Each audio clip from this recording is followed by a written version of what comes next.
नमस्कार, मैं विनय मिश्रा। आज बात शिक्षा व्यवस्था पर, इस लोकतांत्रिक ढांचे पर और सड़क पर खड़ी उस भीड़ पर। ये कैसा देश है हमारा, जहां लोकतांत्रिक मूल्यों की कोई मोल ही नहीं है। इस देश में चुनी हुई सरकारों की जवाबदेही नहीं है। शिक्षा, चिकित्सा, रोजगार अगर सरकारें नहीं देगी तो फिर यह जवाबदेही किसकी है और सरकार से आम जनता क्या उम्मीद करेगी।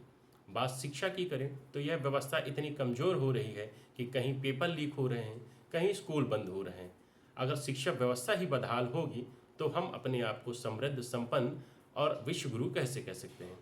कैसा देश है हमारा, जहां सरकारों की जवाबदेही तय करने के लिए सड़क पर प्रदर्शन करना पड़ता है। दिल्ली जंतर मंतर में महीनों छात्रों का प्रदर्शन हुआ। छात्रों पर अत्याचार हुए, उन्हें उन्मादी, पाकिस्तानी, चाइनीज फंडेड सब बोला गया, यानी एक नैरेटिव गढ़ा गया। यहाँ तक कि छात्रों को इंसाफ दिलाने में अदालतों ने भी हाथ खड़े कर दिए। दिल्ली में प्रोटेस्ट की हुई भीड़ के हिस्से में एक बच्ची को डराया जाता है और वो और उसकी मां को घर छोड़कर यहाँ वहाँ छिपना पड़ता है। दूसरी ओर वही छात्र झारखंड में आंदोलनरत हैं। छात्र वही हैं, सरकारें बदली हैं। हाँ, ध्यान देने योग्य बात है कि झारखंड में कांग्रेस गठबंधन की सरकार है, जबकि दिल्ली में समूचा भाजपा सरकार।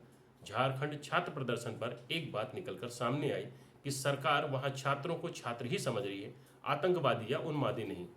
टीवी रिपोर्टरों के कैमरे झारखंड में हो रहे इस प्रदर्शन को कवर करने में इंटरेस्टेड नहीं है, कारण कि वहां सरकार का बचाव नहीं करना है।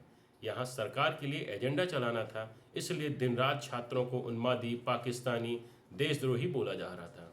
अब जब झारखंड में छात्र 12 से 13 दिनों से डटे हैं और इनकलाब के नारे बुलंद कर रहे हैं, तब सरकार भी घुटने पर आने को विवश होगी और छात्रों के प्रदर्शन को अंतिम विराम देने की तैयारी पर है। फिलहाल देश के छात्रों को शिक्षा और रोजगार मांगने के लिए सड़क पर प्रदर्शन करना पड़े तो आप समझिए कि विश्व गुरु बनने की हम कल्पना कैसे कर सकते हैं और हमारा भारत 2047 तक कहाँ होगा, जहाँ इतने बड़े बड़े पैमाने पर पेपर लीक हो रहे हैं, जहाँ छात्रों को आंदोलन करना पड़ रहा है। वहाँ इस देश के युवा आने वाले आगामी समय में कहाँ होंगे और इस देश के युवा का भविष्य कहाँ होगा।